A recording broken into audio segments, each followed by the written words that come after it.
Saya mau berbicara tentang masalah memberi. Ya. Kita lihat di 2 Korintus pasal 9.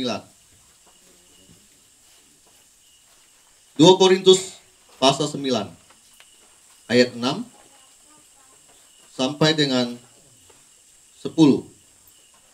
Ya, saya akan bacakan. Camkanlah ini. Orang yang menabur sedikit akan menuai sedikit juga. Dan orang yang menuai banyak, menabur banyak, akan menuai banyak juga. Hendaklah masing-masing memberikan menurut kerelaan hatinya. Jangan dengan sedih hati atau karena paksaan. Sebab Allah mengasihi orang yang memberi dengan sukacita. Dan Allah sanggup melimpahkan segala kasih karunia kepada kamu, supaya kamu senantiasa berkecukupan di dalam segala sesuatu, dan malah berkelebihan di dalam pelbagai kebajikan. Seperti ada tertulis, ia membagi-bagikan, ia memberikan kepada orang miskin, kebenarannya tetap untuk selamanya. Ia yang menyediakan benih bagi penabur dan roti untuk dimakan.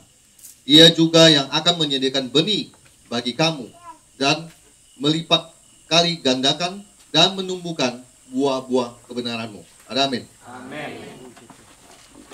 Bapak dan Ibu, kalau kita dalam kehidupan kekristenan ini tidak luput dengan satu hal, yaitu bahwa ajaran dari Kristen adalah memberi. Kenapa saya bilang begitu? Karena waktu saya periksa Alkitab, Injil, saya lihat Yesus banyak berbicara tentang masalah pemberian. Dan hari ini saya berkhotbah begini, bukan ada hal-hal apapun, atau ada pesan dari gembala, atau apapun yang sebagainya. Tidak. Saya mau kasih tahu tentang kebenaran ini, supaya Bapak dan Ibu pikirannya diubahkan oleh Tuhan. Amin. Ya, jadi jangan berpikir pendeta mau bicara uang dan sebagainya lagi. Enggak. Saya mau berbicara sesuatu yang bisa mengubahkan pikiran Anda, hidup Anda. Nah, Bapak dan Ibu, firman Tuhan sudah mengatakan begini, camkanlah ini. Camkan ini berbicara, dia suruh kita perhatikan. Camkanlah ini, orang yang menabur sedikit akan menuai sedikit juga. Jadi dia udah kasih tahu, kalau kamu menabur sedikit, kamu akan menuai sedikit juga. Bapak dan Ibu bisa melihat di dalam kehidupan kita sehari-hari, khususnya bagi orang-orang Senakin atau dimanapun dan sebagainya, yang punya ladang, yang punya tempat untuk menanam padi dan yang lain sebagainya. Kalau Anda pelit dengan menabur benih, Anda pasti akan menuai sedikit juga. Bapak dan Ibu, di dalam kehidupan kita sehari-hari, Tuhan Yesus mengajarkan kepada saya nggak mau bilang umat Tuhan dulu. Tuhan Yesus mengajarkan kepada saya bahwa saya itu harus bisa bertobat dari pelit. Jadi saya belajar untuk hidup dalam melakukan firman Tuhan. Firman Tuhan berkata, kalau kamu nabur sedikit, kamu pasti menuai sedikit juga. Jadi jangan heran, ada orang, saya lihat kehidupan kekristenannya, dari tahun ke tahun saya ketemu dia, tidak pernah berubah, tetap sederhana, bahkan makin hari makin sederhana.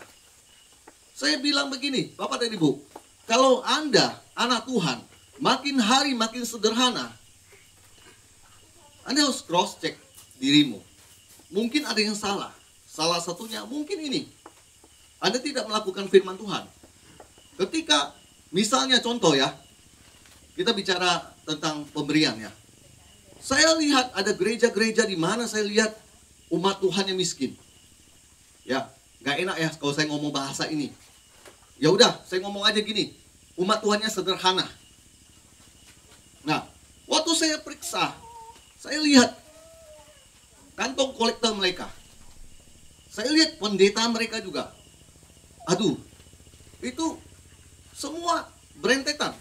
Dari umat Tuhannya yang pelit, gembalanya kalau ada pembicara dari luar datang ke mimbar, dia juga pelit. Dan Bapak dan Ibu, tahukah Anda bahwa ketika Anda pelit, ada menabur sedikit, itu yang rugi kita. Itu yang rugi Anda. Saya belajar dari kasus ke kasus. Saya melihat gereja, kenapa umat Tuhannya nggak maju-maju dalam hal uang, ekonomi. Karena ini. Dan dikatakan lagi begini, orang yang menabur banyak akan menuai banyak. Bapak dan Ibu, percayakah Anda, setiap uang yang Anda miliki hari ini di dompet Anda, itu semua Tuhan yang percayakan. Ada amin? Amin. Walaupun kamu bilang, Pak, ini kan saya yang cari. Ini kan hasil keringat saya. Dengar baik. Kamu yang suka ngomong begitu, saya mau kasih tahu Anda. Kalau kamu mengucapkan itu, kalau Tuhan bilang sesuatu, gajimu akan ditahan selama 2 bulan oleh bosmu. Kamu aja udah gak berkutik kalau digituin. Benar kan? Coba kerja di sawit 2 bulan ditahan gajinya. Ada nggak kasus begitu? Ada, banyak. Jadi jangan berkata, itu hasil kerja saya, itu hasil keringat saya, semua karena saya. Ya pantaslah ketika kamu mau menabur, kamu merasa itu duitmu. Makanya untuk memberi, susahnya minta ampun. Sebaliknya saya lihat ada teman saya, itu orang saya nggak ngerti itu benar. Makanya saya bilang, itu orang saya nggak mengerti gitu loh. Kenapa ada manusia kayak begitu? Jadi, yang saya nggak mengerti, kenapa ada manusia begitu? Dia kerja seorang akunting di sebuah perusahaan di Sudirman. Ya, Bapak tahu kalau di Jakarta Sudirman itu ada pusat perdagangan dan sebagainya. Dia kerja di situ, akunting. Lalu ketika dia mendengar saya bilang saya butuh sesuatu, karena kami teman dekat, ya, saya bukan karena orang ini karena donatur, bukan, ini teman dekat. Ya, ketika saya ngomong saya butuh sesuatu untuk misalnya alat untuk rekaman atau apapun dan sebagainya, ini orang memang duitnya nggak ada, maksudnya dia pas-pasan buat keluarga dan sebagainya. Tapi dia bilang begini, dia bikin statement begini, ini ya, saya akan kasih kamu bulan ini sekian juta, nanti bulan besok saya akan kasih kamu sekian juta, dan totalnya terkumpul kan? Ya udah, ditunggu ya, dia bilang gitu. Pak, Bu, dan dia berjuang habis-habisan untuk itu. Makanya saya bilang, saya nggak mengerti ada manusia seperti begitu. Tetapi ketika saya cross check kehidupan dia memang diberkati. Dia memang diberkati. Makanya saya kembali ke firman Tuhan ini, bahwa dikatakan orang menabur banyak akan menuai banyak juga. Jadi kalau Bapak dan Ibu, Anda merasa Anda kerja, itu keringat Anda, itu uang Anda, maka ketika Anda memasukkan ke kantong kolektor, kamu akan berat. Sebaliknya, kalau kamu sadar uang adalah sesuatu yang Tuhan titipkan buat kamu, Tuhan berkati kamu, maka untuk melepaskannya, kamu nggak akan berat. Ada amin. Bapak pintar kamu bicara. Saya pelaku firman. Saya bisa ngajar. Saya sudah banyak memberi. Hamba Tuhan manapun Tuhan kasih ingat saya, wajahnya muncul waktu saya berdoa. Saya nggak pakai lama, nggak pakai besok. Detik itu juga saya selesai amin, saya doa, saya langsung angkat telepon, saya telepon. Nggak pakai besok transfernya. Hari itu juga saya selesaikan. Makin cepat, makin bagus buat saya. Yang lain ditunda. Oh, saya uji dulu dalam roh. Wah, rohani sekali kamu. Saya uji dulu, Pak. Ya, ujinya sampai 2 minggu. Habis 2 minggu diuji lagi. Kesempatan untuk menabur sudah selesai, Pak, Bu. Saya nggak perlu uji-uji. Ketika saya sudah berdoa, saya dapat mukanya. Saya langsung telepon. Sus, waktu saya lagi berdoa, nampak mukamu. Sus, kenapa kamu? Nggak ada apa-apa. Nah, dia kan bilang nggak ada apa-apa. Udah, Sus, saya kirim aja kamu uang sekian. Nanti cek ya di rekening kamu ya. Setelah dia udah terima, dia bilang, puji Tuhan, sini memang pas buat susu anak saya. Adakah yang salah di hadapan Tuhan? dalam hal memberi? Tidak ada. Justru ketika kamu melakukan firman Tuhan ini, kamu menolong, menyelamatkan nyawa anak itu dengan memberi dia susu. Pak, Bu, gak usah banyak ngomong-ngomong soal kasih lah. Buktikan aja lah. Saya kurang suka orang banyak ngomong-ngomong soal kasih. Gak usah lah. Kalau saya buktikan aja. Gak usah banyak bicara. Apa itu ngomong statement tak kasih-kasih. Pasang di Facebook, pasang di mana. Tapi melakukannya nol. Buktikan aja. Saya mau kasih tahu.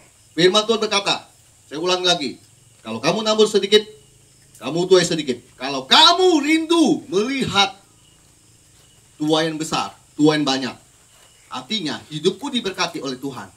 Lakukan firman Tuhan, menabur banyak, kamu pasti menuai banyak. Ada amin. Lanjut. Hendaklah masing-masing memberikan menurut kerelaan hatinya. Tuh. Jadi kalau kamu ngasih, jangan terpaksa. Buat apa? Gak usah kasih. Mendingan gak usah kasih. Kasih itu bahasa berat hati. Kasih karena melihat yang samping itu, gue lihat dia keluarin 100.000 nih. Kalau gue kasih cuma 10.000 kan gak enak. Udah, jangan. Menurut keleraan hatimu. Ada amin. Ya. Menurut keleraan hati, Pak. Saya cuma tergerak 1.000. Persembahan ini sedikit sekali 1.000 perak, sedikit sekali 2.000 perak, 1.000, 2.000, 1.000, 2.000.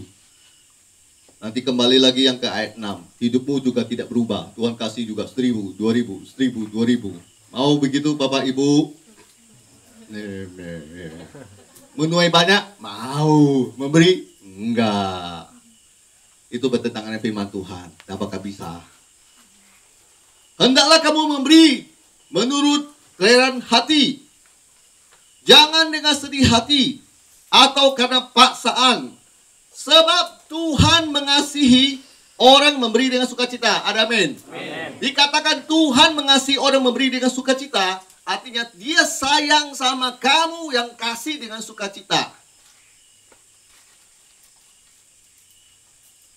Saya ingat ada berapa kisah waktu saya kasih. Duit saya udah tinggal sedikit. Karena Tuhan bilang, kasih, angkanya segini. Memang kayaknya berat juga ya. Tapi saya mencoba untuk saya tersenyum dan bersuka cita. Saya berusaha untuk melakukannya bagi Tuhan. Firman Tuhan bilang, kalau kamu memberi dengan sukacita, Tuhan sayang sama kamu.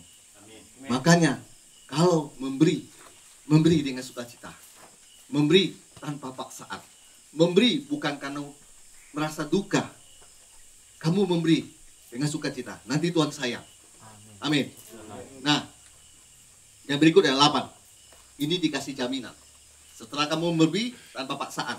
Tadi pertama kan dikasih perumpamaan tentang banyak menabur, sedikit menabur. Nah, terus yang kemudian yang kedua tadi kan berbicara jangan dengan paksaan. Yang ketiga, nih lihat Tuhan kasih janji. Dan Allah sanggup melimpahkan segala kasih karunia-Nya kepada kamu, supaya kamu senantiasa berkecukupan di dalam segala sesuatu dan malah berkelebihan di dalam berbagai kebajikan. Oh, amin sekali saya kalau baca firman Tuhan ini. Amin sekali. Bapa di surga mau umatnya tahu kalau kamu melakukan firman Tuhan, Dia itu sanggup. Jadi jangan khawatir ketika kamu sudah memberi. Jangan takut ketika kamu sudah menabur. Dikatakan begini, Allah sanggup melimpahkan segala kasih karunia. Jadi bukan satu kasih karunia, segala kasih karunia. Jadi kalau kita dihadapkan dengan kalimat ini, segala kasih karunia, berarti Dia sanggup melakukan apapun untuk memberkati hidup Anda. Amin. Contoh. Kita bicara pakai contoh aja. Segala kasih karunia kan, tadi saya bilang bukan satu kasih karunia, segala kasih karunia. Baru-baru ini baru ya. Kalau cerita yang lama banyak saya. Ini yang baru aja. Kemarin saya pelayanan kan, di Bengkayang.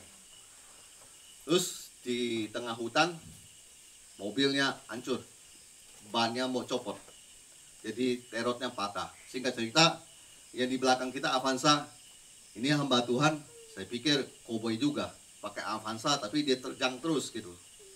Lalu dia yang bonceng kami masuk karena mobilnya udah hancur. Terus dia juga yang bonceng kami keluar. Lalu dalam hati saya itu tergerak. Walaupun saya lihat potongannya, saya lihat orang Dayak ini, saya tahu ini orang punya duit, bukan nggak punya duit. Sekali lagi saya lihat, saya tahu dia punya duit. Dan memang dia boleh bilang, oh dia nggak punya apa-apa, dia nggak gimana, sekarang full time, gini-gini sebagainya. Tapi saya tahu dia punya duit. Cuma Tuhan menggerakkan di hati saya, kasihlah dia duit, ya pokoknya berkati dia aja lah. Entah itu buat uang minyak lah, apa dan sebagainya, pokoknya berkati dia aja lah. Saya langsung ajak dia ke pinggir, terus saya kasih dia duit. Nggak banyak sih, saya kasih dia duit yang saya mampu saya kasih. Dia tolak, dia perhatikan, dia tolak. Nggak usah Pak, udah. Dia tolak lagi, 2 kali dia tolak. Nggak usah Pak, nggak usah. Udah, saya bilang. Terakhir saya sikat dia pakai kata ini. Saya mau menabur. Kau terima dong. Wah, itu dia hamba Tuhan kan, dia udah tahu. Pak, Bu, perhatikan baik. Begitu banyak orang, khususnya dalam mimbar pelayanan. Ketika hamba Tuhan selesai berbicara, berkhotbah atau apapun, hamba Tuhan kan mau yang gembala kan mau memberi kan. Ada hamba Tuhan tertentu, dia berharap pembicaranya akan tolak berkatnya. Bilang, nggak usah, langsung dia masuk ke sini. Ada juga, ya memang ditolak-tolak. Nah akhirnya si gembala sidangnya, ya nggak bisa berbuat apa-apa kan. Bertahun-tahun Tuhan Yesus Roh Kudus mengajarkan saya tentang kebenaran ini. Siapa yang tidak menabur, dia tidak akan menuai. Jadi, kalau ditolak, harusnya dia bilang, ya kan? Kayak saya tadi, saya bilang, saya mau menabur. Kamu nggak mau kasih saya tempat buat nabur? Tadi kan udah tahu dong. Istilahnya, ini lahan. Saya mau nanam. Kamu nggak kasih saya lahan ini buat nanam. Berarti kan kebangetan. Sebaliknya, saya lihat hamba Tuhan yang selalu berharap pembicara menolak berkatnya. Itu nggak pernah diberkati. Gerejanya gitu-gitu aja, nggak maju. Saya bertahun-tahun mempelajari hal ini, bukan setahun, saya bertahun-tahun. Lalu ketika dia bertolak, saya bilang, saya mau menabur. Ditahan bahasa saya, karena kita kan sama-sama orang karismatik. Saya mau menabur, oke, diambil kan. Terus istri saya bilang gini, emang kamu nggak tahu itu orang ada duit? Tahu, lebih kaya dari saya tahu. Punya ini, punya itu, pokoknya punya ini, punya itulah, besar lah gitu. Yang dia punya itu besar, saya tahu. Tapi saya hanya taat karena dengar kegerakan dari Roh Kudus, ya. Saya lalui sehari, 2 hari, tiba-tiba hari ini ada seorang Batak, pengacara, dikirim saya foto. Sudah ya, saya kirim ya. Saya lihat angkanya. Berpuluh kali lipat kayak gitu. Halo. Kamu lihat saya mungkin iri ya. Tapi saya mau kasih tahu Anda. Belajarlah kamu melakukan firman seperti saya. Percuma pembicara mengajarkan, tapi dia nggak melakukan. Jangan dengar pembicara begitu. Saya melakukan. Dari tahun ke tahun. Anda tahu, ini rahasia gimana Anda hidup diberkati oleh Tuhan. Ini rahasia bagaimana saya, Bapak dan Ibu bisa lihat. Emang Bapak dan Ibu nggak tahu, pelayanan penginjilan itu butuh uang paling banyak. Nggak tahu. Bensin aja, hitung aja. Hotel, makan, minum. Belum lagi, saya nggak pernah jajan. Selama saya penginjilan, saya nggak pernah jajan. Saya nggak suka jajan. Saya cuma mikirin bagaimana saya dari hari ke hari. Tapi itu aja dicatat baik. Tuhan bisa kirim si A, si B, si C, si D. Tetapi dia mau Hendriknya melakukan firman Tuhan dulu. Ada amin. Kalau sekarang Anda sekarang dengar bahwa Tuhan sanggup melimpahkan segala kasih karunia, berarti jangan batasi Tuhan. Ayo, jangan batasi Tuhan. Sayang, kalau Tuhan suruh kamu kasih sama hamba Tuhan itu, kamu bilang, saya habis kasih, emang dia bisa balas apa? Itu berarti kamu membatasi Tuhan. Saya mau habis kasih, emang dapat apa? Kamu membatasi Tuhan kok gitu. Tadi saya kasih contoh begitu, saya bilang saya dapat berkali lipat. Artinya saya mau kasih tahu bahwa yang saya dapatkan kasih karunia Tuhan besar. Amin. Amin. Pak, Bu, dia sanggup melimpahkan segala kasih karunia buat kamu yang taat dengan firman Tuhan. Dia sanggup. Percaya saja. Dia sanggup. Habis kamu kasih, percaya saja. Tuhan, engkau sanggup melimpahkan segala kasih karunia.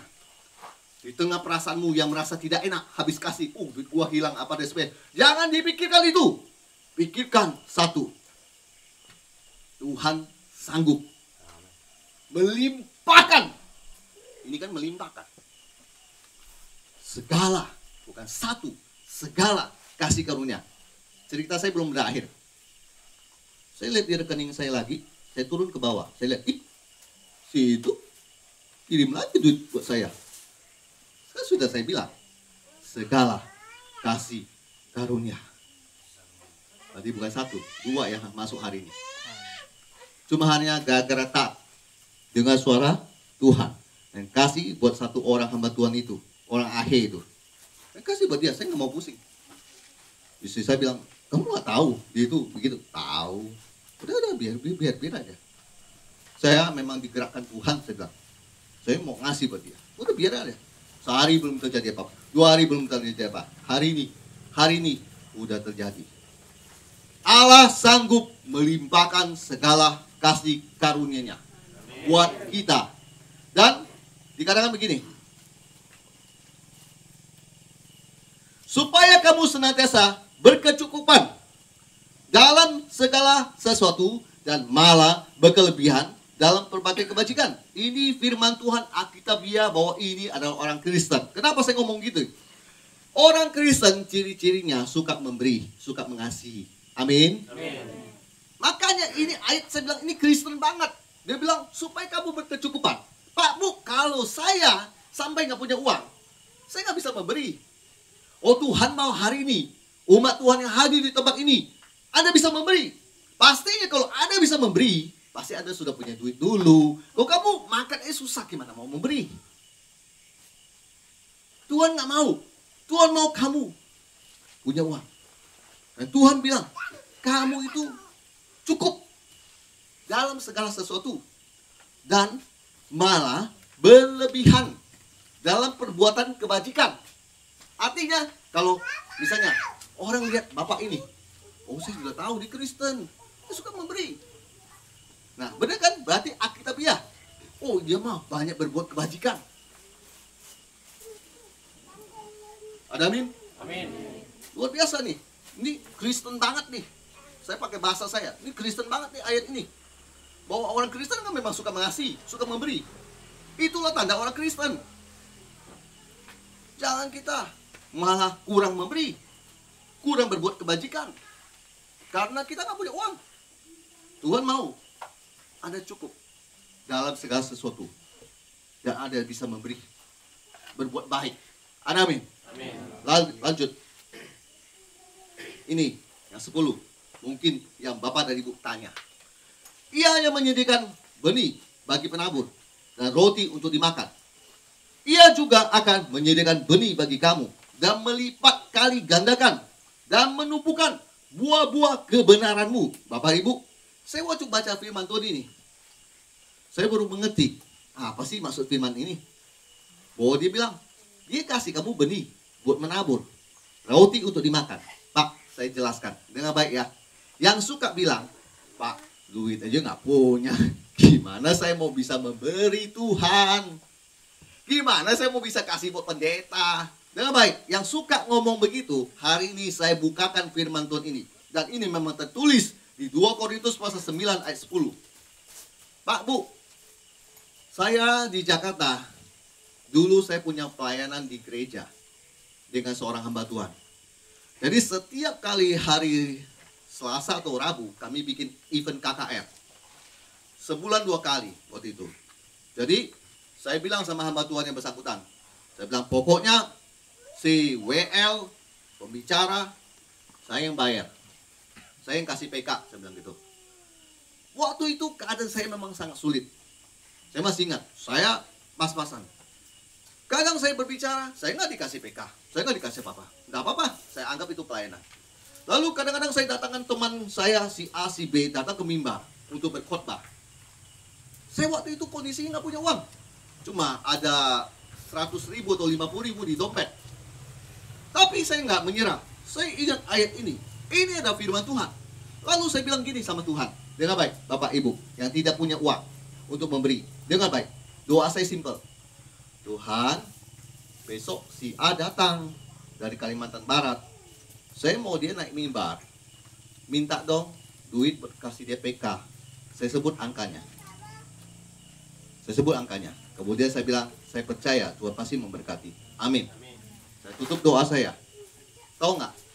Sebelum dia naik mimbar, Tuhan sudah memberi saya benih untuk menabur. Ketika saya dapat uang itu, dengan baik, kita manusia suka tergoda. Ada kebutuhan, buat inilah, buat itulah, buat inilah, buat itu. Dan seringkali orang Kristen gagal di situ. Padahal dia kan bilang, Tuhan minta benih, ya kan? Nih Tuhan bilang, gua kasih, ya kan? Buat nabur ke si pendeta A ini yang ke khotbah. Tapi duitnya biasanya dipakai. Kadang dipakai buat pembangunan, dipakai buat apa? Kadang dipakai buat harusnya buat beli baju, buat Natalan, dia pakai buat apa? Makanya nggak sesuai pemakaiannya. Benihnya nggak sesuai. Kadang dia minta sama Tuhan, Tuhan aku mau menabur buat ini. Tuhan kasih duitnya, teng. Tapi duitnya dipakai. Akhirnya terakhir bilang nggak punya. Pak, Bu, kalau yang Anda minta adalah benih untuk menabur, benihmu jangan dimakan. Ada amin? Yang nangkap katakan amin. Oh, berarti belum semua. Jangan kayak anak kecil nih. Dia lagi bermimpi, biarkan aja. Saya mau kasih tahu begini. Benih buat menabur itu penting, Bapak Ibu. Ya, penting. Kalau jemaat Tuhan di sini yang Anda bertahun-tahun merasa saya nggak punya duit, tapi saya mau memberi buat pekerjaan Tuhan dan sebagainya. Kamu bisa tiru doa saya tadi. Habis kamu tiru, duit seminggu datang, ingat baik-baik janjimu. Kamu kan minta benih. Benih untuk ditabur. Dan benih jangan dimakan. Kalau dimakan, nol. Gak ada yang ditabur, maaf. Semua cuma masuk ke mulut, turun ke jamban. Maaf. Itulah kebenarannya. Ketika kamu minta benih, Tuhan kasih benih, benih itu buat ditabur. Kenapa benih itu buat ditabur? Supaya mengubah masa depanmu, supaya mengubah kehidupan Anda. Karena jangan berkata setiap kali begini, kamu datang ke gereja selalu bilang kamu nggak punya uang untuk persembahan. Mulai hari ini ubah pikiran Anda. Kalau Anda setiap kali datang ke gereja, kamu cuma nggak punya uang untuk persembahan atau cuma kasih 1.000, saatnya kamu bilang, Tuhan aku minta benih. Misalnya aku lihat gereja ini sedang membangun, minta benih untuk aku menabur. Kok yang kamu gunakan untuk menabur. Jadi ketika benih itu Tuhan berikan, ingat sesuai janjimu, benih untuk menabur, kamu taburkan yang waktu yang kamu janji itu. Maka di sini dikatakan, Ia juga yang akan menyediakan benih bagi kamu dan melipat kali gandakan. 1 biji pepaya tanam di tanah menghasilkan 1 pohon buah pepaya. Katakan itu pepaya California. Apa itu pepaya California? Pepaya California itu yang pendek-pendek tuh. Yang satu biji segini, ukuran segini itu dijual kalau di Jakarta kurang lebih 17.000. Saya nggak tahu kalau di sini jual berapa. Cuma segini. Tapi sekali di black, isi benihnya, bijinya banyak sekali. Itu baru satu. Baru satu. Tuhan mengajarkan pada saya, jangan kamu serakah. Lalu Bapak dan Ibu dapat berkat, sisihkan untuk sebagai benih ditabur. Jangan serakah. Seringnya saya melihat kita orang Kristen serakah. Dapat 10 juta, itu 10 juta dimakan semua. Tidak ada sesen pun dia sisihkan untuk dia menabur. Buat pekerjaan Tuhan, buat hamba Tuhan, buat siapapun. Atau pekerjaan sosial. Tidak ada. Dia habiskan semua. Itu serakah. Saya diajarkan oleh Tuhan, kau dapat 5 juta, sisihkan 10%. Saya beri buat pekerjaan Tuhan. Makanya saya baik-baik saja hidup saya. Karena saya punya benih yang saya tabur. Pak, itu kan nanti 10% buat pendeta. Emang kenapa Pak resminya? Saya cuma mau ngomong gini aja. Gak usah kamu banyak berdebat soal perpuluhan atau apalah. Di gereja saya nggak ada perpuluhan. Udah, terserah kamu. Kamu mau menganut prinsip itu terserah. Buat saya bukan masalah 10 atau 20 atau 30%. Buat saya, adakah benih yang kamu tabur? Ada amin? Ada amin? Bayangkan, dapat gaji 5 juta. 5 juta habisin. Pantas ya. Gimana kamu mau diberkati oleh Tuhan? Saya dapat 5 juta, saya langsung sisihkan 10%. Berarti 500.000. Saya sisihkan. Jadi makan. Jangan rakus. Sisihkan. Pakai. Buat untuk ditabur. Buat untuk dilipat kali gandakan. Supaya kamu punya hidup dan keluargamu. Tuhan berkati. Amin. Banyak orang jemaat. Kalau saya singgung soal ini. Puji Tuhan, mereka nggak tersinggung. Kalau pendeta yang lain, saya nggak tahu. Mereka suka bilang sama saya, Mbak, bicara perpuluhan, jemaat marah dan semuanya. Terserahlah kamu mau anggap itu perpuluhan atau per 20, per 30. Itu kan tergantung isi hatimu. Halo? Kok aku kasihnya 5%, itu juga tergantung isi hatimu. Kalau saya 10 aja, udah. Gak usah diperdebat. Itu kan urusannya dengan hatimu. Kalau kamu mengasihi Tuhan, apalah itu uang artinya. Semua dia yang kasih buat kamu kok. Hidupmu aja dia kasih. Nafas juga dia kasih. Ada amin? Amin. Yang kena corona. Anda tahu? Di rumah sakit. Dia di luar pemerintah. Satu hari berapa? Satu kali pengobatan. Selesai. Anda pikir berapa duit? Itu bisa jual sawah, bisa jual rumahmu, bisa jual semuanya. Di atas 100 juta. Rumah sakit swasta. Saya kasih tahu Anda. Hidupmu berarti kan? Hidupmu berharga kan? Makanya itu uang gak seberapa. Ada amin? Masa buat Tuhan mau hitung-hitungan begitu? Kita malu ya. Coba kayak yang tadi saya bilang. Kalau buat rumah sakit kena corona, habis 120 juta. 2 minggu pengobatan. Padahal cuma kasih ini. Kasih apa? Obat? Nggak ada. Cuma meningkatkan imun. Supaya dia cepat sehat. Kasih makanan bergizi, kasih vitamin, kasih apa lagi. Keluar tagihannya 120 juta. Kamu bisa jual semua harta kamu. Ketika Tuhan cuma kamu kasih 50.000, tapi sakitnya di hati. Apa artinya 120 juta dibanding 50.000? Coba, saya mengajak Bapak dan Ibu untuk berpikir. Saya kadang-kadang makanya, Pak Bu, saya kasih tahu begini. Ketika sudah fokus saya di sini aja, ya diperhatikan ini. Begini, ketika ada orang-orang tertentu, saya tahu dia bisa liburan ke Eropa, dia bisa ke Belanda, ke Swiss, kemanapun.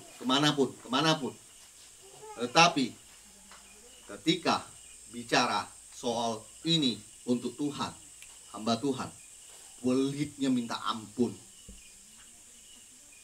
Dia mau berharap saya itu doakan dia supaya kuasa santet yang mengikat dia bebas. Tahu nggak Bapak dan Ibu? Kalau pendeta Jerry Wawar mungkin, iya, silakan Bapak dan Ibu. Mana, silakan saya akan doakan. Yang Anda cari evangelis Hendrik berbeda. Saya lihat begitu, saya langsung tahu. Maksud saya bilang, beliau lebih bermurah hati. Saya kurang bermurah hati. Tapi saya melakukannya sesuai dengan firman Tuhan. Dan saya menegur.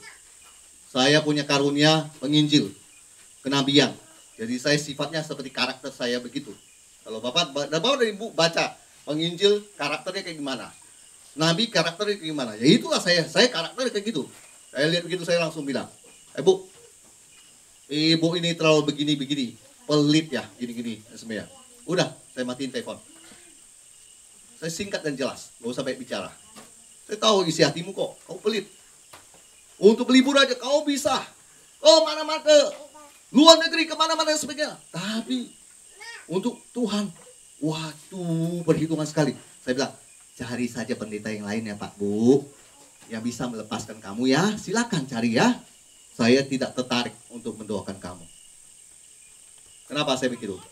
Saya mengajarkan supaya dia bertobat dari pelit. Halo, saya mengajarkan orang itu betul bertobat supaya dia sadar. Kalau Tuhan aja bisa kasih kamu nafas kehidupan, itu mahal loh. Halo, kamu sama Tuhan, sama hamba Tuhan, sama gereja, pelit. Buat dirimu, memuaskan dirimu. Kau banyak uang. Ya saya biar aja kamu rasa dulu aja. Gimana rasanya kau disantet orang seperti apa? Jari bisa berjalan di tubuhnya. Ini jari kelingking kaki ini bisa berjalan di tubuh. Saya nggak heran yang gitu-gitu, itu kuasa santet. Saya tahu. Biasa kita hadapi yang kayak model begitu. Dalam Tuhan Yesus punya kuasa. Bagi saya saya nggak merasa surprise atau terkejut atau apa. Nggak, biasa aja. Saya cuma bilang, betapa banyak orang cari kesembuhan pada Tuhan. Tapi Tuhan sebenarnya tahu isi hati orang itu. Dalam hal memberi, orang ini nggak lulus. Tapi dia mengharapkan kesembuhan dari Tuhan. Ada berapa orang yang perlu ditegur dulu supaya dia bertobat dari pelitnya. Ketika dia mulai tidak pelit, dijamah oleh Roh Kudus, itu sembuh. Persoalannya di mana? Pelit. Apakah Tuhan tidak tahu hati kita? Mungkin Anda sekian lama Anda berdoa, kesembuhan itu nggak turun-turun. Kembali lagi ke firman Tuhan yang tadi. Saya sudah hampir mau selesai. Dia bilang, dia kasih buat kamu benih untuk kamu lipatkan gandakan. Jadi benih itu tujuannya untuk dilipat kali gandakan dan jangan dimakan.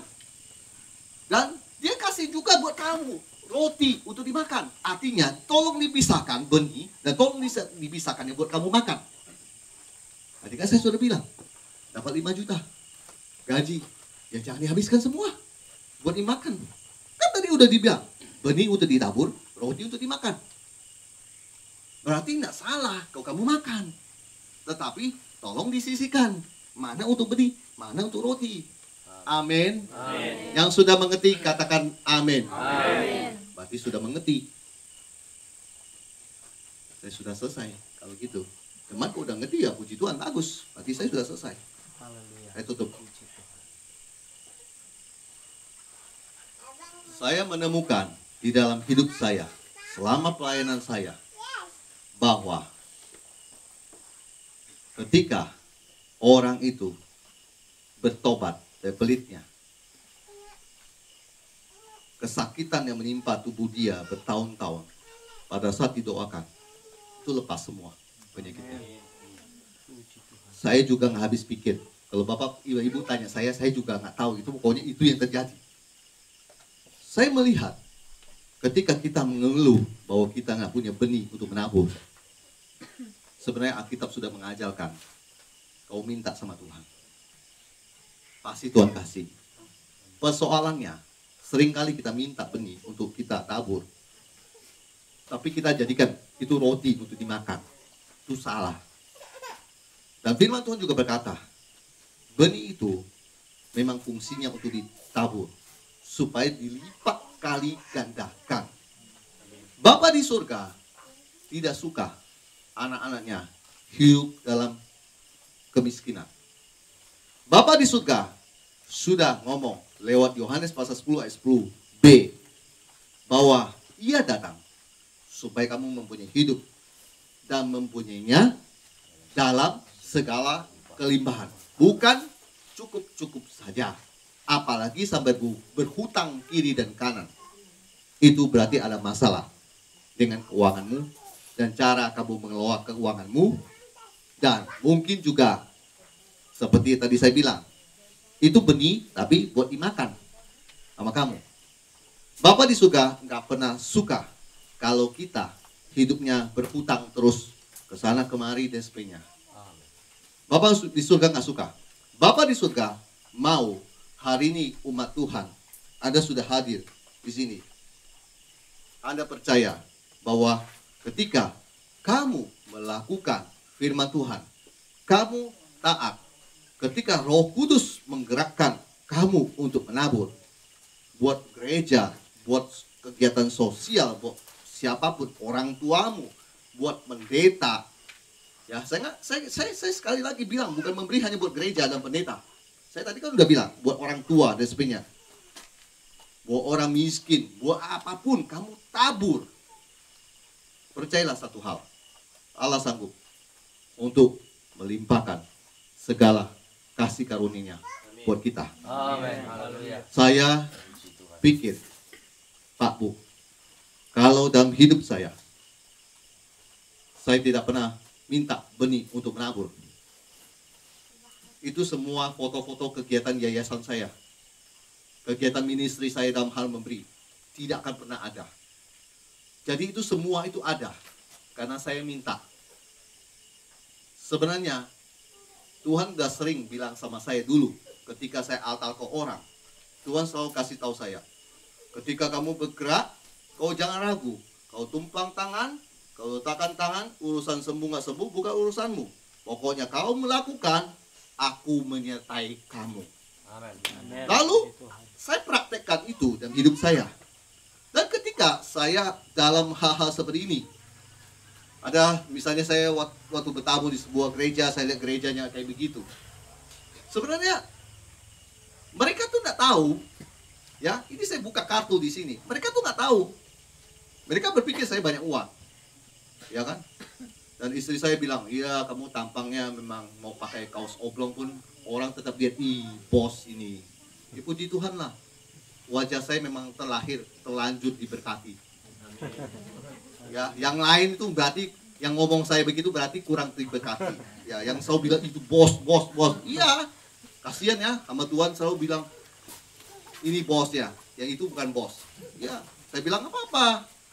Karena wajahku lahir terlanjur diberkati. Makanya mereka lihat itu bosku banyak duitnya. Pada waktu saya ada di sana tuh, ya mohon maaf, saya hitung-hitung, ya ampun banyak bener ya dananya harus dikeluarkan. Lalu saya ngomong ke hamba Tuhan ini begini, berapa duit butuh kamu untuk kamu bangun itu tempat? Dia sebutkan angkanya sekian. Saya bilang, kamu yakin sekian? Iya. Lalu saya nantangin dia, kalau benar saya udah bisa dapatin uang segitu, kau akan membangun? Awas loh kalau kamu nggak bangun, saya bilang dulu. Saya ancam gitu karena saya lihat banyak orang yang main-main. Saya pasti akan membangunnya, dia bilang gitu. Kalau uangnya ada di tangan saya, barangnya ada di tangan saya. Lalu, gak butuh waktu lama, saya berdoa sama Tuhan. Kasih saya benih. Buat saya kasih itu orang. Gak butuh waktu lama, itu benih benar dapat di tangan saya. Walaupun lewat seorang teman, dia pakai cicilan. Jadi bukan nyicil buat motor, tapi ini nyicil buat memberi. Hebat tuh orang ini. Dia nyicil bukan untuk membeli motor atau kredit, tapi dia nyicil untuk dia memberkati. Dia kasih sekian, dia kasih sekian. Kemudian singkat cerita terkumpul uang itu dan langsung saya kirim. Dan saya dapat berkat lagi, saya kirim lagi. Singkat cerita, orang itu sudah membangun. Jadi kalau ditanya, Pak, Bu, emang ada duitnya waktu Bapak ngomong-ngomong begitu sama dia? Enggak ada. Itu dari mana? Enggak ada. Cuma begini, saya dipercayakan ketika saya sudah mengucapkan minta benih, Tuhan mau lihat hati saya, apakah benih itu saya korupsi, saya makan. Nggak ada. Justru saya nambahin. Nggak ada cerita saya. Korupsi-korupsi begitu. Nggak ada. Oh, kita jadi hamba Tuhan begitu nggak terpakai. Nih, dengar baik. Donatur kan beginiin kamu. Ditendang kamu. Nggak pernah saya begitu. Makanya kita selalu akan dipercaya orang. Kenapa? Karena kita selalu lakukan. Nah, saya kasih lihat bonnya nih, yang kamu kasih nih. Kasih segini kan? Saya kasih dia lebih banyak lagi. Dia lihat, angka yang saya kasih cuma segini. Kok bonnya jadi segini? Ya, dari ini. Dari saya. Lalu ya saya mau ajarkan pada jemaat di sini. Anda habis ini, Anda pulang. Rasakan firman Tuhan ini. Dan ubahkan hidupmu. Makanya inilah kebangkitan, kebangunan rohani. Kalau uangmu nggak diubah, mana mau bangun? Enggak sedih-sedih kan? Uangmu, dompetmu diubah dulu oleh Tuhan. Belajar tentang firman Tuhan ini. Tolong, IG.